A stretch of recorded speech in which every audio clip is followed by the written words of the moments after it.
Lindsey, I like your hat. Thank you. Yeah? You feeling a little witchy? Eh. Eh? What do you mean, eh? It's just that. I need more vibes.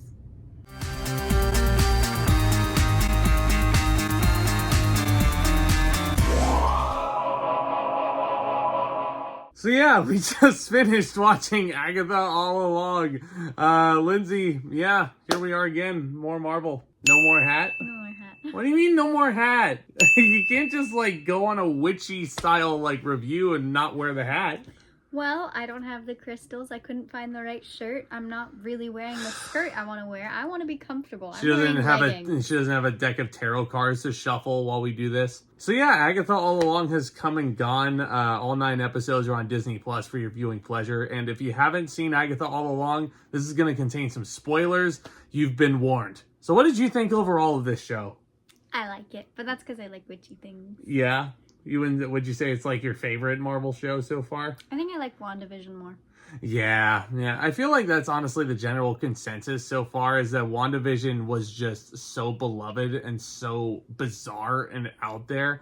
And we also got WandaVision at the perfect time because we were so devoid of Marvel content during COVID. Mm-hmm. The fact that we got something new and something to theorize on week after week after week, it was a really cool feeling. And again, I am still freaking waiting on Mephisto to show up in one of these Marvel projects, because people have been theorizing about him for at least 3 years now. Where the hell is he? I'm serious. Where is he? Lindsey, do you know who Mephisto is? He's like the devil guy, the weird devil guy. I only got into Marvel in 2020. Fair enough. Yeah, so I am a big fan. She's probably the wrong person to ask who Mephisto is, if I'm being honest. I am a Marvel fan. I am a big Marvel fan, just not as big as you, and I don't know as much as I know about the comics compared to what Marvel has put out. Yeah. So that's why I don't really know, because I don't know much about the comics, unfortunately. And hey, again, shout out to my buddy Leo, who was putting that Mephisto theory out into the world, and it seems like it's gone in the void from this point.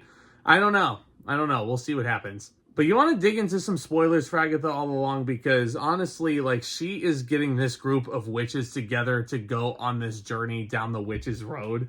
And yeah, basically the whole concept is Agatha cannot be trusted, and she is just going to kill all these people so that she can gain all of their power, right? Witches. She's killing witches. She's killing witches, yes. To be more specific, yes. She is killing all the witches to harness all of their power, like she has been doing. Centuries and yeah. centuries. And we don't get like the whole flashback of Agatha's origin until the finale, which I thought was so weird. But you made such an excellent point to me tonight watching it. I saw it. Obviously, the last episode has all of her backstory in it, basically. And what I saw, my perspective, was that Agatha has basically always been a lie with, I don't know, anything and everything. She lied to Wanda. She lied about who she was. Then she was turned into a lie in the Westview and being this whole comedic character. And then she also lied to everyone about her backstory. No one knows her true backstory. And that was revealed in this show about her son, which one, no one really knew about.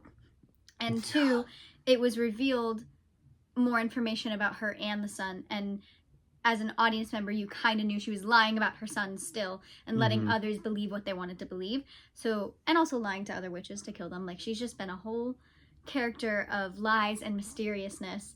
But to put it at the very end, especially even after she died, shows her actual story, because she's finally not gone, but she can't really do any harm anymore. So she's not relevant in the future of a physical body form. So now we get to learn her history and learn about her as she's like passing away, basically. Yeah, and that was another big thing that happened episode 8, I believe. Yeah, the one we just watched, rather. Yeah. But Agatha Harkness does die. She does not last very long past, WandaVision and the whole grand scheme of the MCU. Yeah, no, she didn't really last very long. She didn't last past like 2 or 3 projects at this point. But yeah, no, it was actually a really tragic little sacrifice that she made when she kisses death, her former lover, played by Aubrey Plaza. So yes, Yeah, Agatha Harkness is, she's a gay icon now, and I'm here for it. I love it. We knew pretty early on there was a vibe about some sort of queerness going on, besides the actual, like, teen. Yeah. Like, that shows in the first episode, he's in the car, and then, oh, it's my boyfriend, he's worried about me. Like, just subtle, we already knew that. And I'm curious to see if that was already written, or if that was the choice of who they cast to have it be a boyfriend. Yeah. I feel like it was a choice of casting, and it was just going to be a partner call of whoever, like, oh, this person is calling. But I think because they decided to go with him, they made it gay because he is gay. I don't know specific terms, but I know that he's in Heartstopper and he's in this, and he himself. Gosh, and you know what? Kathryn Hahn, honestly, is the centerpiece of this show. Obviously, it's named after her character, and she gives a great performance.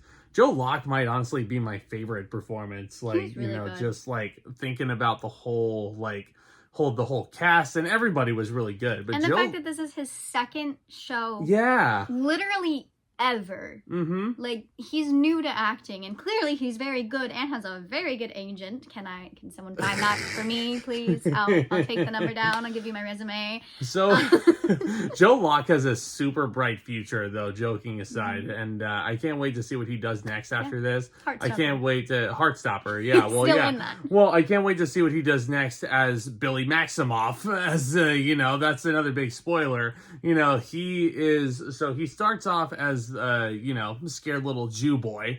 He's like, his name is William Kaplan when we meet him. Mm-hmm. But there's a whole thing in the early episodes where he tries to say his name and his mouth is like sewn shut. And that's like, oh man, that's Billy Maximoff, isn't it? And like, I said it early on, not fully meaning it, but I was like, why else would you be warping his voice? Because, Agatha Harkness hates Wanda Maximoff. She wants nothing to do with her son. Come to find out, it's actually a sigil, and that means Yep. that even the person who puts the sigil on someone means they don't even know. So when he asked Agatha, it was interesting where she's like, well, I wouldn't even know if I did it. Yeah, so basically Doctor Strange in the Multiverse of Madness comes and goes, and when we meet Wanda, she has already lost both twins. Mm-hmm. So I guess what happened here is that Billy's spirit was lodged into the scared Jew boy that I was talking about. Because he technically died William was supposed to die in that car crash. Yes. He was basically pronounced dead, which is why he said to his friend, or I think it was his boyfriend he was talking to, that he actually died and came back. Yeah. Because he did die. There's not really a way you can survive that looking at the car crash evidence. And Billy managed to take that body, escaping death, mm-hmm. and putting himself into that body, which is why it was such an abrupt, like, awakening, basically, and just seeing him struggle with, I'm in this person's body, so am I him or am I me? Yeah, it's a little bit of internal struggle, and to think that he was the one who kind of not fabricated the Witch's Road, but actually made the Witch's Road come to be, because Agatha... Because it was all just a song, just a fairy tale, so to say, just a tale that people started believing in, that witches started believing in. Mm-hmm. And Agatha, over the centuries, as we saw, was using this song as sort of a parlor trick to kind of harness all these witches' power. Which, when you see that in the last episode, it makes you go back to not the first episode, but the first time we see them open the road, which, I mean, we've seen before, but they give a flashback of that. And you realize the emotions you thought she was feeling beforehand are different. So for me, I thought Agatha was like, wow, you all suck. You are horrible witches. Give me your power. Mm-hmm. They're nobodies. Is what it tended to be. But I originally thought that she was just trying to get them to use their power to open the road. I thought she knew that there needed to be more power, and she knows she doesn't have power, so she needed them to get mad at her, and she would put it into the door. But now seeing it after the last episode, she really just thought that she was going to give them her power. Yep. And that's why she was like, the door. I thought she was contemplating the fact that the boy went in there, the fact that the original seven Salem witches were coming after her, and she was just like, well, I guess I will go.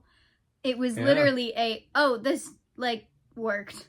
And he willed it, like, literally, Billy Maximoff willed it into existence. Mm-hmm. And when you actually get on the Witch's Road, like, I think the production team did a really good job of capturing it, first of all. But it also made it feel like it was a place that you really did not want to be in.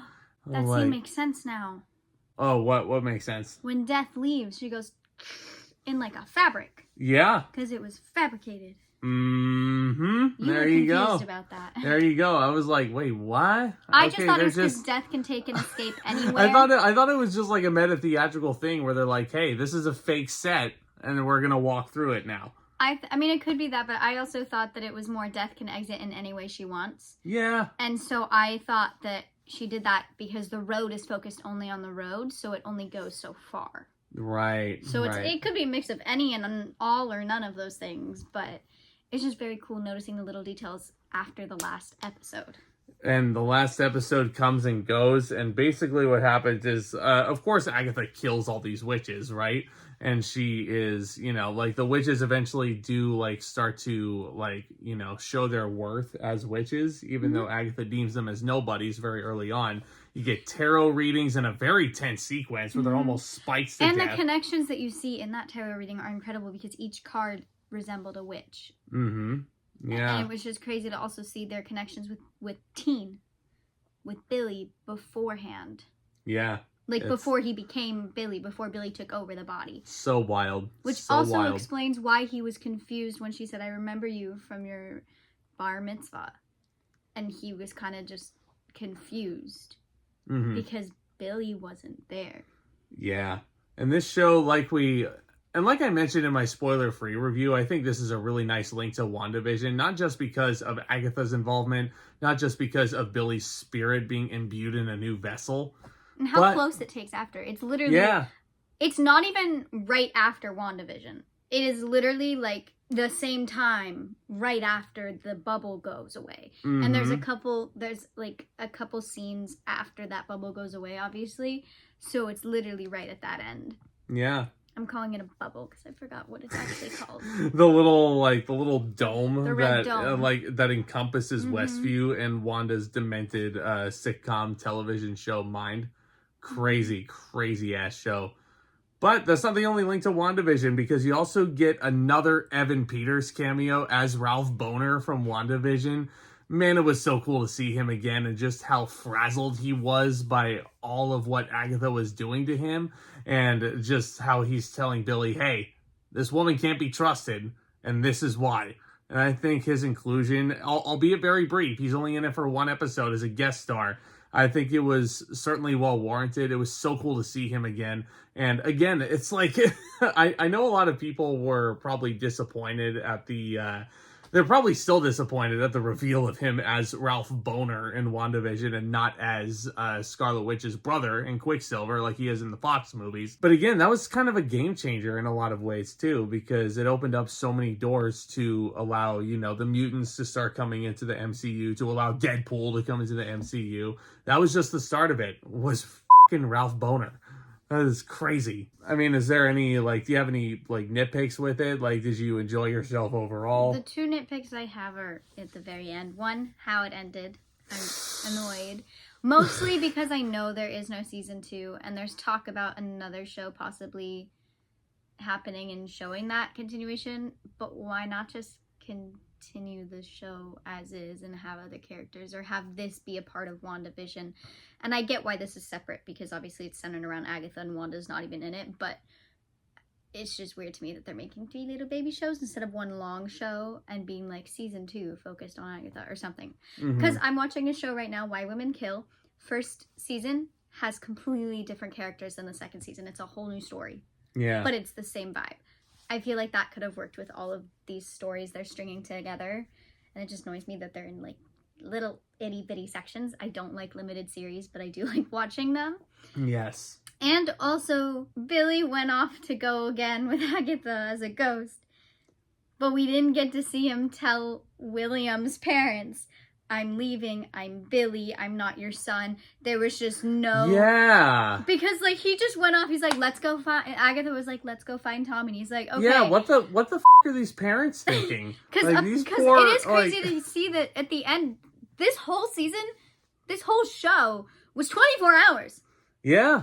Yeah. It obviously probably felt like more to all the witches on the road and everything, but it's just crazy to think that there was no... I guess, resolution. Not that we needed an argument or confusion. Just, even him just saying, by the way, I'm Billy Maximoff. I took over your son's body. And, like, walking out. Right. Even something little like that, comedical or not. Yeah. And the parents would have been like, wait, huh? Who are you? Even that would have been appreciated, because now I'm like, well, obviously I'm glad they showed that the parents were worried, because once you start getting back into his life again, where he's in his room, then you realize, wait, how long has he been gone? Yes. Do his parents know? Because obviously they still think he's William. They know he's different, but he also said he'd been lying to his parents that he was better, that he remembered, when obviously he remembers nothing because he's a different person, literally. Yeah. So, super different person, and yet he has a Rocky Horror Picture Show poster on his wall. He's got the album of Evanescence that I liked growing up. It was on the wall. I saw that. I was like, hey, there's the Bring Me to Life album right there. Save me. Yeah, that song. Right? I love that song. I think that was the worst I've ever heard you sing. Oh, yeah. Yeah. Well, I didn't want to sing full out because I'm not warmed up, number one. And number two, it's like we have neighbors, right? You know, so. We're talking loud enough, it wouldn't matter if we're saying. It's not that late. Anyway, yeah, Agatha All Along, very fun show that I think both of us put our stamp of approval on. We absolutely recommend it. I mean, I was excited to watch it in general because I am a very witchy person. I like things like that. So she likes tarot readings, and she's sort of getting me into them. Like, I am not doing the tarot readings because I know. I am just scared. Yeah, it's freaky how accurate they can be. That's why I'm scared. I used to be scared of tarot. But anyways, yeah. I was excited for WandaVision when that came out, knowing that Wanda is a Scarlet Witch, or is just a witch in general at the time when I didn't know how far it would go. And I was very excited for that show. Because originally I just watched it to watch it, and then I realized it was witchy, and I was happy. And then having Agatha come back was also cool, because she was like the super all-powerful witch. It's Agatha All Along. Yeah, so I knew it would be surrounding a witch thing. But also to have it be a gay witch show? Are you kidding me? Oh, yeah, she loved it. So happy. She absolutely loved it. And I really enjoyed it, too. And again, having Aubrey Plaza. Like, just... Yes. Yeah, Aubrey Plaza's great. Again, scene stealer every time you see her. And she does, it is revealed... She, like, comes and goes, too. Her scenes are not very long, and it's perfect. It is revealed that she's Agatha Harkness's former lover, and she does turn into the embodiment of death. No, she literally is death. She literally is death. She's not the embodiment. She's fucking fierce, man. Oh my god. Like, Aubrey and she Plaza... doesn't turn into, she's always been death. Again. She just decided, I guess. The one thing I do wish they explained more was the past. And I know they're not going into the past about them being lovers, because obviously that wasn't as important as... it was more like a detail, less of a subplot. Mm-hmm. But the thing I wish they went into was in 1760 or whenever it was that they had the flashbacks. I wish they had, like, how Agatha knew she was death. Right. Because obviously you could tell they were lovers then. And they said something like, love it's time, or, you know, something small and sweet like that. But there was no start or end to it. It was just, and I don't need an end to the relationship because they already talked about how they were lovers and exes and all this stuff, but it was more just, where did it begin? How was death, I guess, mortal, or did she just meet death and then cheated death or something? Like, I'm a little confused with it. Yeah. But it's also not something I need an answer to. It's just gonna bug me every now and then. Totally. But I think nevertheless, Agatha All Along is one of the, I think it's on the stronger side of the MCU shows we've gotten so far. I think we've gotten about a dozen at this point. I think it's also, this one in particular is for a certain audience, though. Yeah. Oh, big time. Big time. But even partially because of the witchiness and how deep it goes into witchcraft. WandaVision didn't go into witchcraft. It just went into the one witchcraft thing it had was the Darkhold. Yeah, and it was just... And it had all these different characters, so it basically it surrounded all different types of superheroes, all different types of life. WandaVision was also just an homage to every single era of sitcom that there ever has been. Yeah, so it was a mix of different shows. Yeah, no, that's why that show was so much fun. And Agatha All Along is fun in a different sense. And again, I feel like even if you're not into witchcraft, you will certainly find some enjoyment out of this. Yes. But it's kind of like watching a Halloween movie. Some people might not believe in certain things, but they'll still watch it. Exactly. But coming from someone who believes in certain things along these lines, it was really fun to see, especially it being Disney Marvel. Yeah. It was really cool because they had the different types of witches. It just wasn't, here's a coven, they're powerful and they like magic, and here's different colors for different people. It was centered on the craft. Yeah. Because that's what the road was. It had different trials for different witches. Yes. Which made it just, it was really cool knowing history and knowing things about witchcraft. It just made me happy seeing that. And I was nervous at first because I was like, oh, a witch show. Oh, a witch show. Because I didn't know if they were going to make all witches evil, if they were going to do certain things.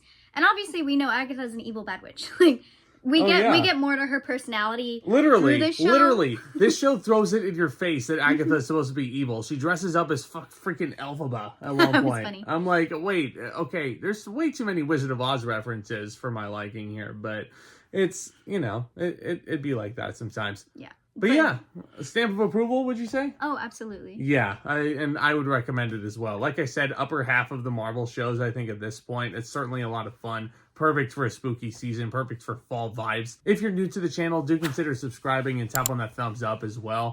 Lindsey is going to be making a lot more appearances coming up here. You got Wicked coming up, huh? Yeah. Yeah, that one will be a long chat. It will be probably... I will tell you will be a longer video. It's going to be a podcast. Spoiler review for Wicked, for sure. Yeah. You're talking to two Broadway people. There's no way this will be short. So strap in, grab your favorite candy once that spoiler video comes out, and we will certainly be here to talk about it. There's Moana 2 coming out in November. There's Gladiator 2 coming out. There's a lot to discuss. So no shortage of fun topics in the cinema world and the television world right here. So with all that being said, commence that back talk, my friends. And cast some spells while you're at it, too. I don't know. Cast some spells.